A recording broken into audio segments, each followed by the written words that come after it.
The wind howled like a wounded beast through the steel carcass of what was once the Eden Reach Children's Refuge. It swept ash in silence over the ruins, carrying the memory of laughter that no longer echoed there. Only days ago, the building had been a haven on the outskirts of a quiet Terran colony.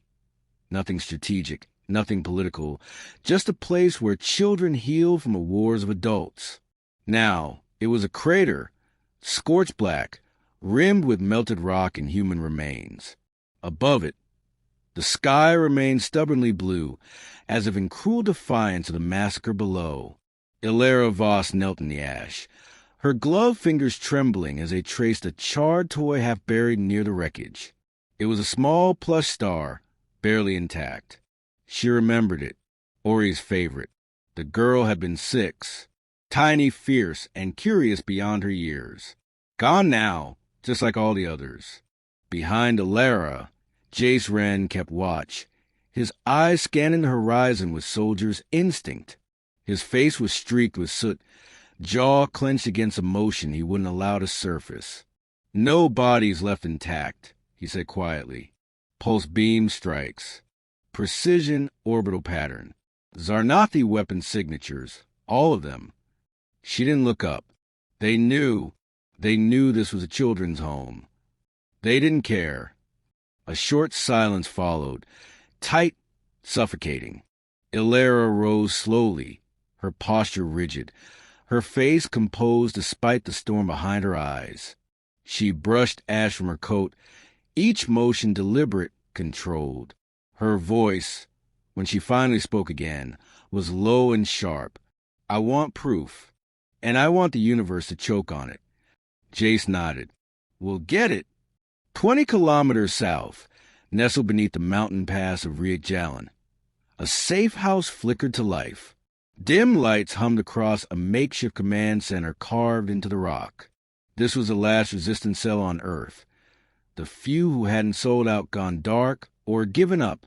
Inside, Valera Shin calibrated the uplink terminal, her synthetic arm whirring as it extended a plug directly into the system.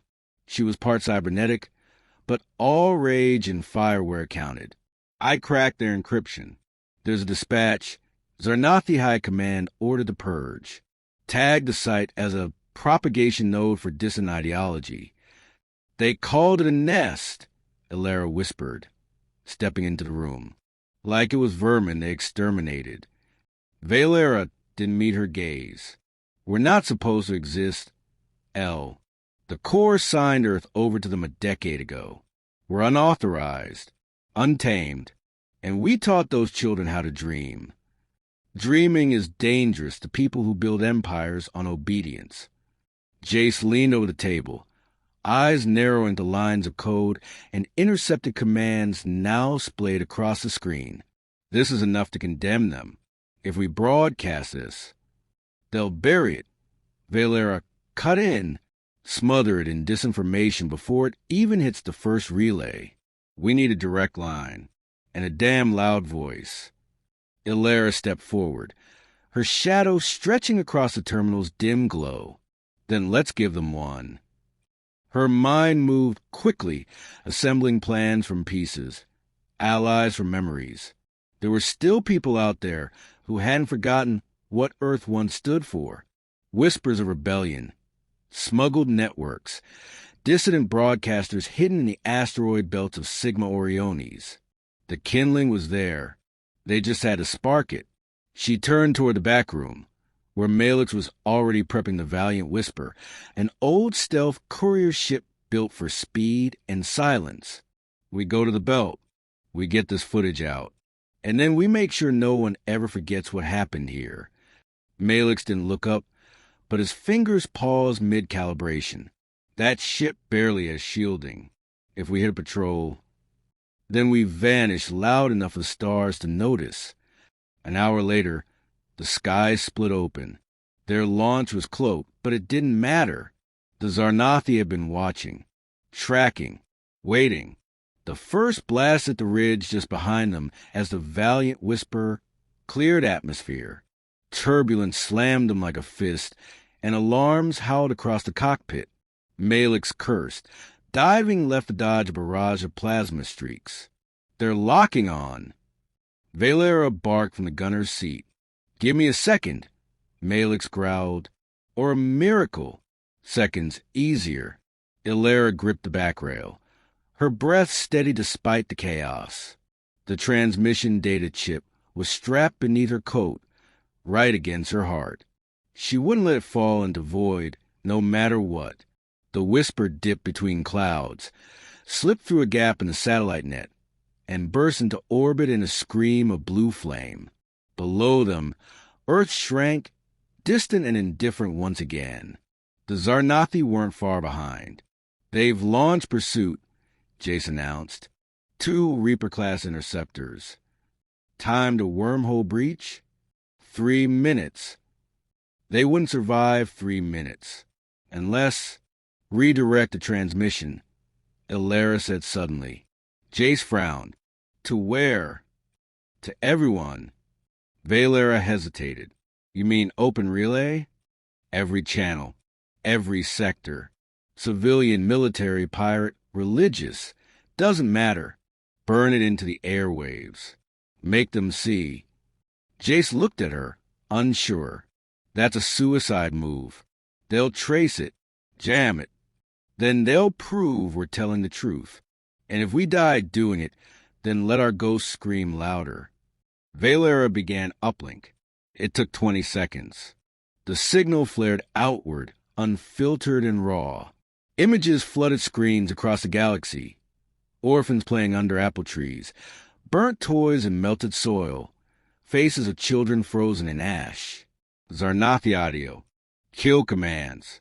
Satellite timestamp overlays. Footage of Eden Reach before and after.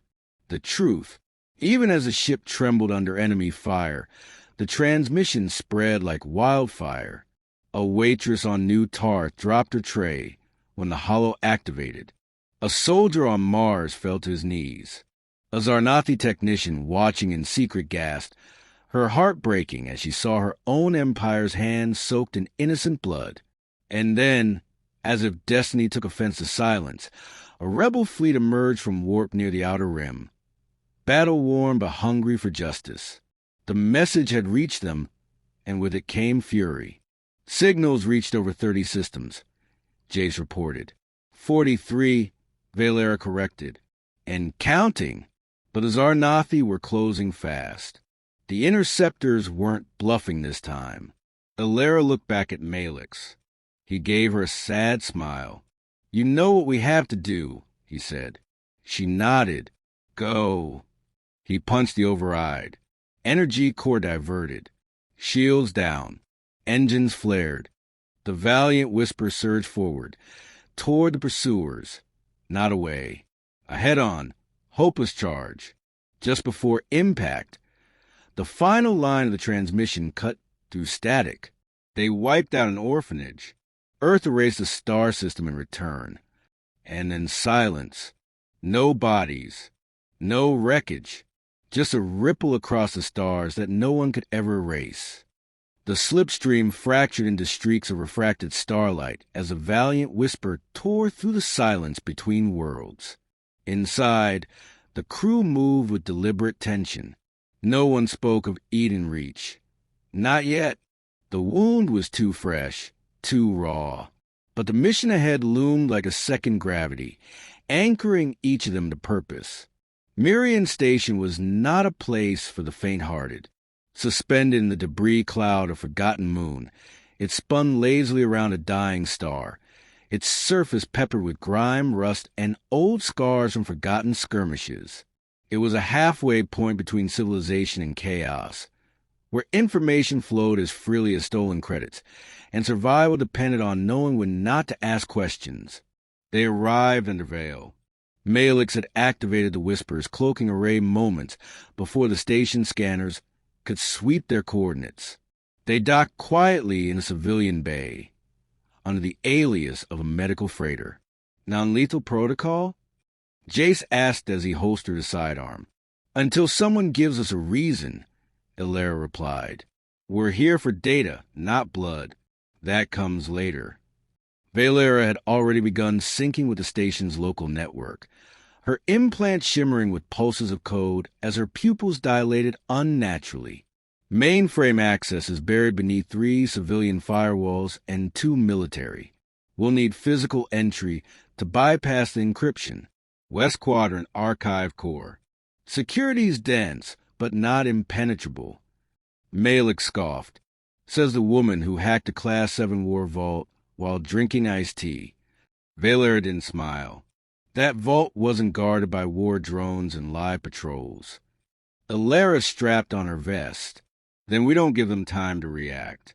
Quicken, grab the records, get out.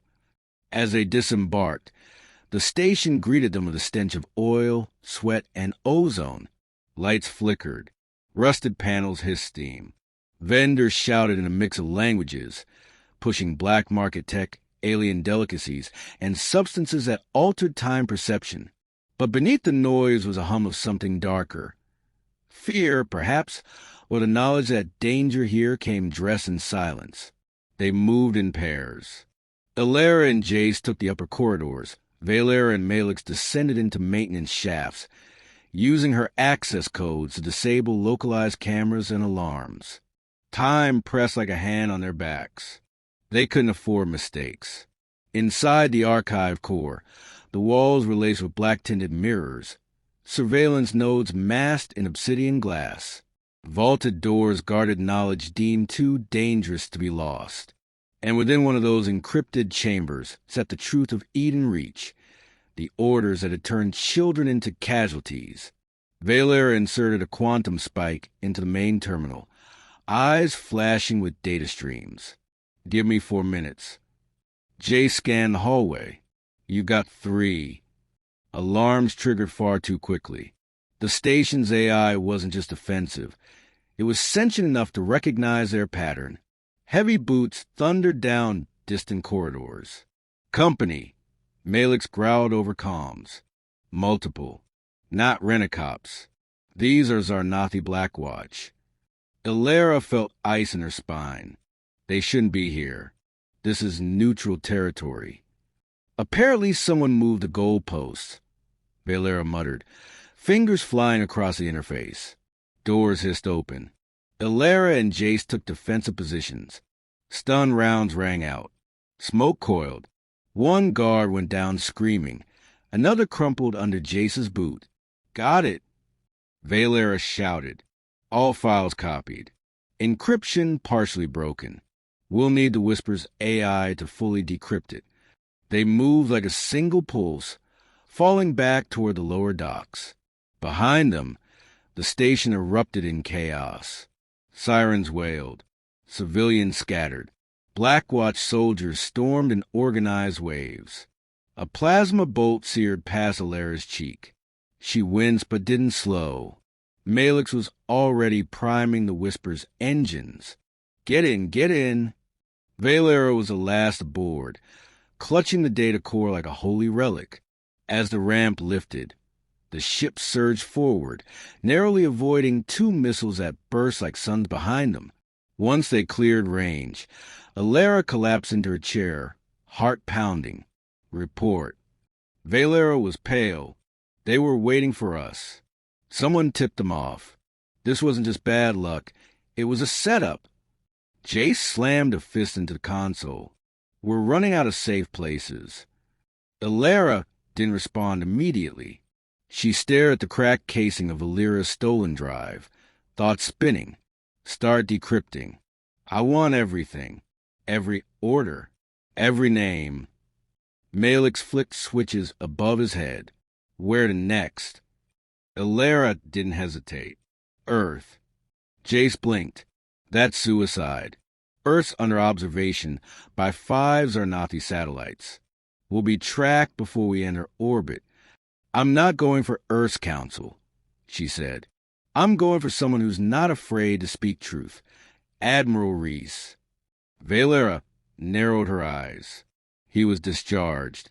Treason charges. Exactly, because he tried to warn them. Silence again. But this time it wasn't doubt that filled the space. It was realization. The whisper entered slipstream once more, and the stars smeared into white fire. Inside the debrief chamber, Ilara stood before the monitor as Valera projected the first decrypted file. Her breath caught. It was a directive signed by Tharn himself. Operation Hollowseed.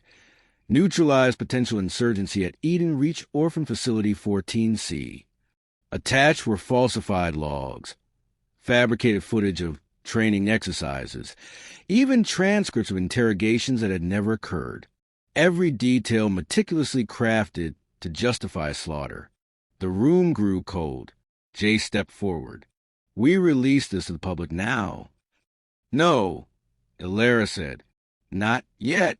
It's not enough to show they killed innocent children. We need to prove they've done it before and that they'll do it again. Valera nodded slowly. Pattern of abuse. A doctrine. Exactly. The second file confirmed their fears. It listed 5 other targets marked for future sanitization. One of them was Earth's Outer Colonies refugee camp. Malix cursed softly. They're not just covering up war crimes. They're planning a purge. Ilara turned toward the viewport. The void stretching out like an unwritten future. Then we expose them all. Won't be easy, Jay said. This gets harder from here. We're not looking for easy, she replied. We're looking for justice. The tension dissolved into a shared understanding. Each of them carried a piece of the loss. Each of them now carried the weight of the truth. And together, they were becoming more than survivors. They were becoming the voice of the forgotten. As the ship sped toward Earth's orbit, the stars bore witness once again. Only this time, they carried the glimmer of resistance. The skies over Earth were choked with surveillance. From a moment, a valiant whisper emerged from slipstream above the eastern expanse. The Zarnathi satellites locked onto them with automated precision. 4 warship signals blinked on radar, distant but moving fast. Too fast for coincidence. Jamming protocols activated, Valera said, her voice flat as she worked the panel. Masking transponder signatures. We've got 3, maybe 4 minutes before they triangulate us. Guess into lower orbit, Ilara ordered. I don't care if we scrape the atmosphere raw. Just get us beneath their targeting grid. The hull groaned under the strain as Malix nosed the ship downward. The clouds split apart like frightened ghosts. The blue of Earth surged up to greet them. So familiar, yet impossibly distant from the home they once knew. Their destination. An abandoned UN naval yard on the outskirts of Reykjavik's ice cliffs. It had been decommissioned after the Treaty of Vulcan, stripped of satellites and scanners. That made it perfect. They touched down between 2 fractured hangars, the metallic groan of landing gear echoing like a ghost's last cry. Frost hissed against the exterior. The sky above was a swirling mix of violet and ash blue, the aurora rippling violently. A sign, perhaps, that Earth herself was unsettled. Reese will be inside the command bunker, Ilara said, strapping on her sidearm. Valera, Malix, stay with the ship. Jace, on me. Jace nodded, falling into step as they moved through the brittle snow. Silence clung to the naval yard like mourning. Buildings stood like tombstones, battered, empty, hollowed by time. But the signal was there, faint, buried under layers of encryption. Valera had tracked it. Reese was alive. They found him where the signal said he'd be, inside a weathercrack control room lit by a dying generator and dim solar strips. His beard was longer, streaked with gray. His eyes were the same, sharp, burning, a man waiting for war to catch up with him. You took your time, he said, voice gravel thick. You never told us you were alive, Ilara countered. I needed to see if you'd come anyway. She held up the data core. We have proof. They wiped Eden Reach. They're preparing to do it again. He stood slowly. I warned the High Council. They called it conjecture. Accused me of destabilizing peace. Then they sent assassins. Then it's not peace they want, Jay said. No, Reese replied, taking the core in his weathered hands. It's obedience. He moved to an old console, still functional and plugged in the drive. Lines of text filled the monitor. His eyes narrowed. He didn't speak as he read, just clenched his jaw tighter with each entry. I tried to stop them. When I saw the draft plans for Operation Hollow Seed, I went to the Senate directly. I thought my rank would protect me. He exhaled slowly. I was wrong. They forged evidence. They made Eden Reach look like a breeding ground for rebellion. Illyra said bitterly. Reese turned toward her. Because it was becoming one. She stiffened. What? I don't mean armed. I mean minds. Voices. The orphans they nurtured there? Dozens had unlicensed neurogenetic enhancements. Early cognition, hyperempathy. Most of them could read intention, pattern behavior, override basic AIs. They were building a generation that would question authority, question everything. That's not rebellion. Jay snapped. No, but to tyrants, it's worse. Reese downloaded the remaining decrypted data onto a mobile slab. This isn't just about vengeance. This is about exposure. We leak this through pirate channels, underground nets, untracked satellites. We go global. No! Illyra's voice cut through the cold air like a blade. Not yet. The people need a face. A voice. If we drop it in shadows, it gets buried. We bring it to the core council chamber. You'll never make it past security. Then we don't go through security. Jace raised an eyebrow. You mean to storm the core hall?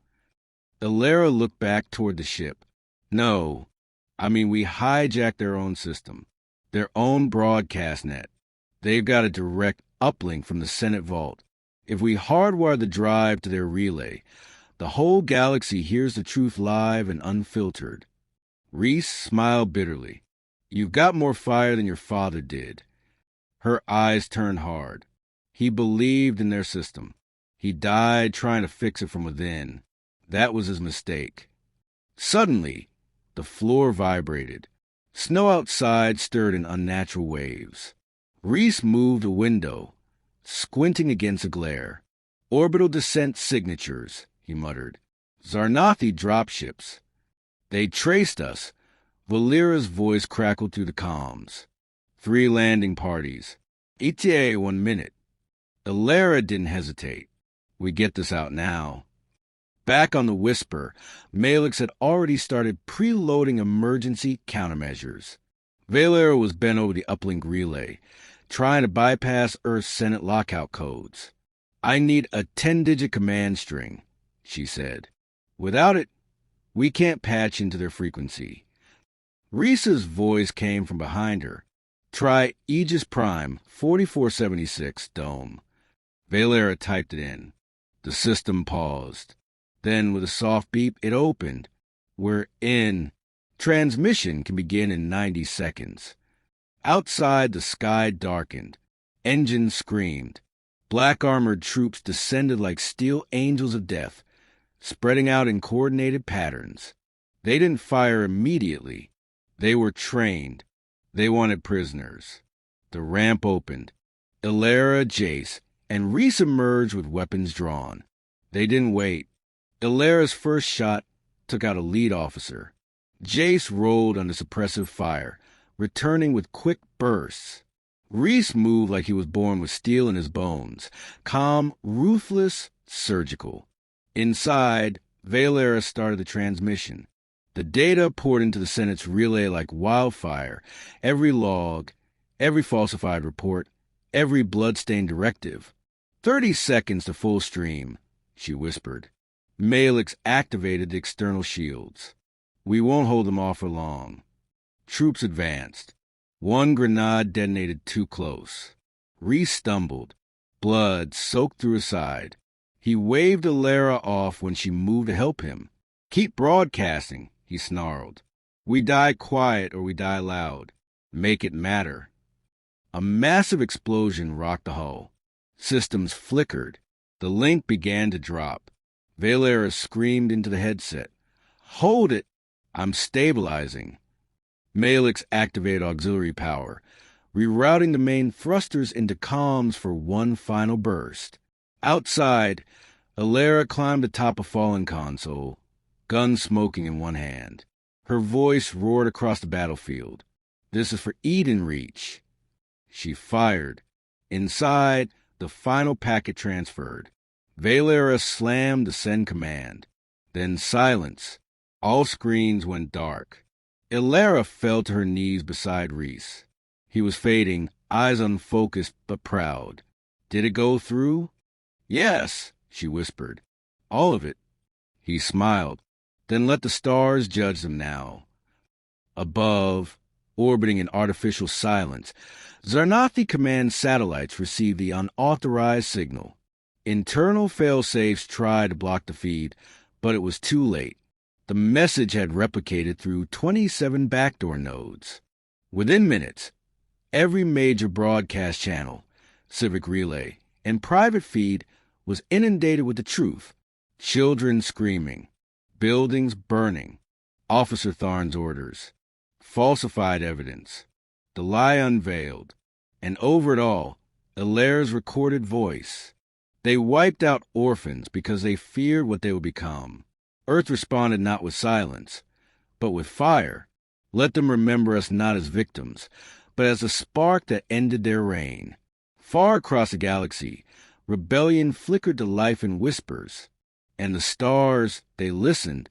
The galaxy had never been quiet, but now it trembled with the sound of awakening. For days after the transmission, silence reigned on the surface of Earth, an eerie, anticipatory quiet like the deep breath before a storm. The Core Council said nothing. Zarnathi's ships halted mid-deployment, frozen between command and chaos. Their empire, once built on silence and submission, was now exposed to the fury of a billion eyes watching, judging. Ilera stood at the ridge above the Reykjavik ruins, a field of ash-coated snow stretching into the jagged horizon. Wind tangled through her dark hair. She hadn't slept. She couldn't, not while knowing the stars were burning with rebellion, and that her message had been their ignition. Jace approached from behind, his steps crunching softly. "We've received word. Riots on Ector. Senate chambers torched on 4 planets. Even Nema Prime declared neutrality." "That's not victory," she murmured. "No, but it's movement."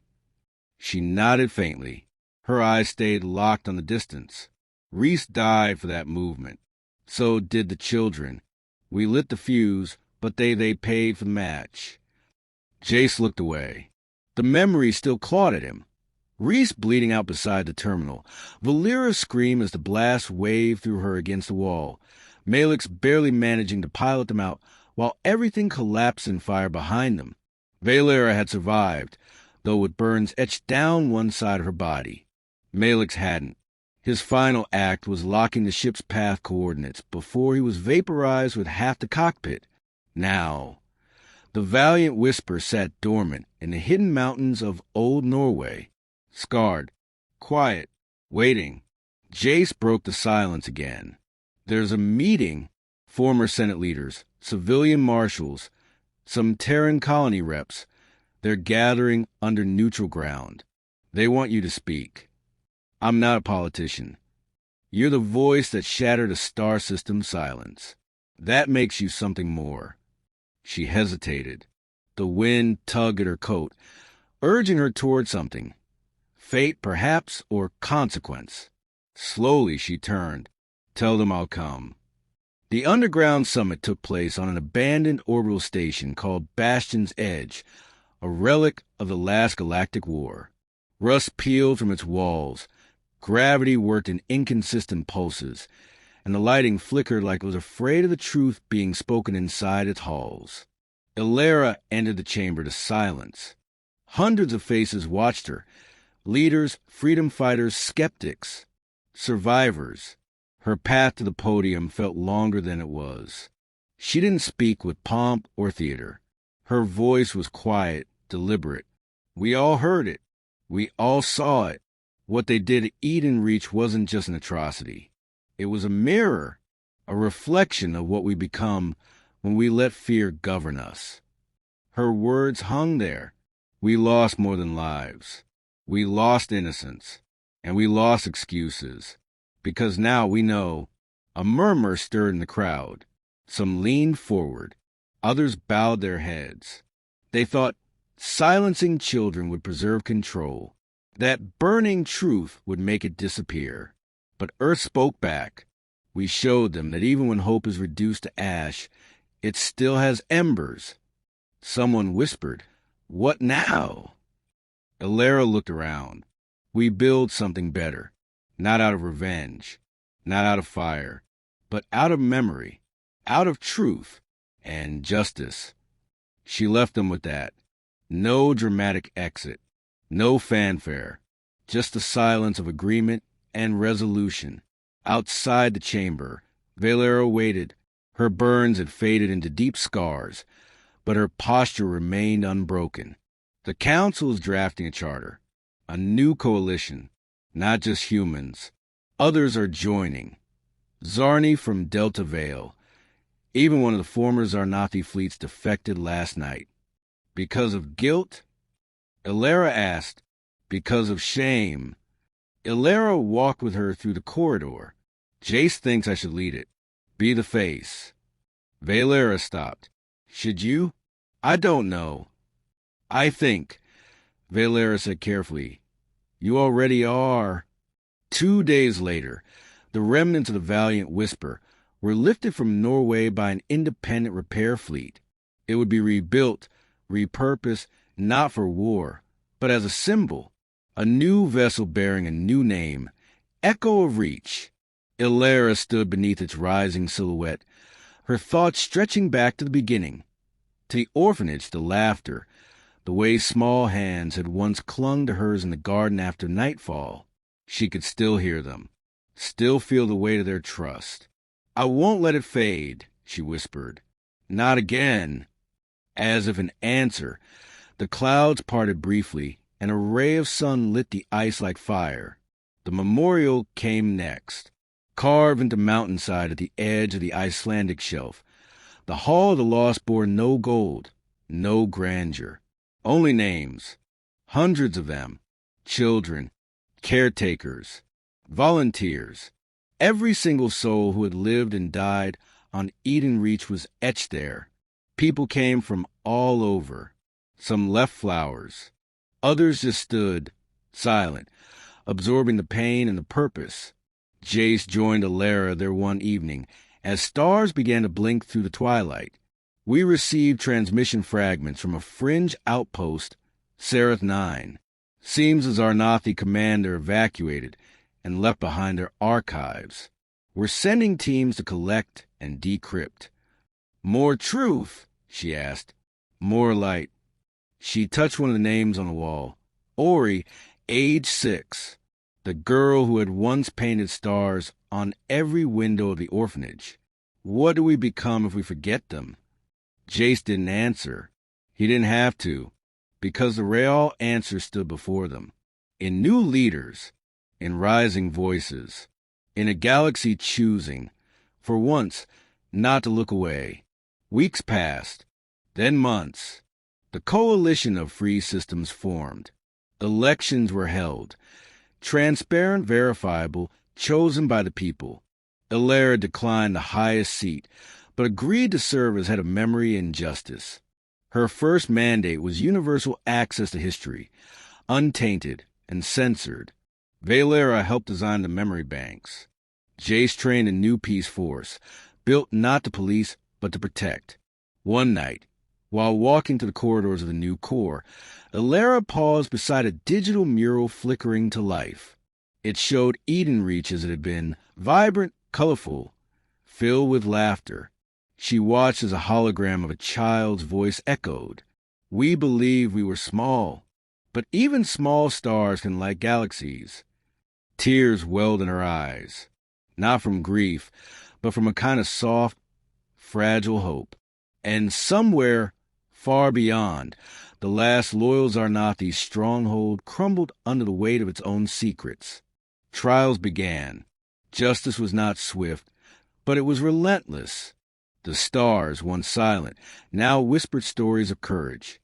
And the galaxy remembered.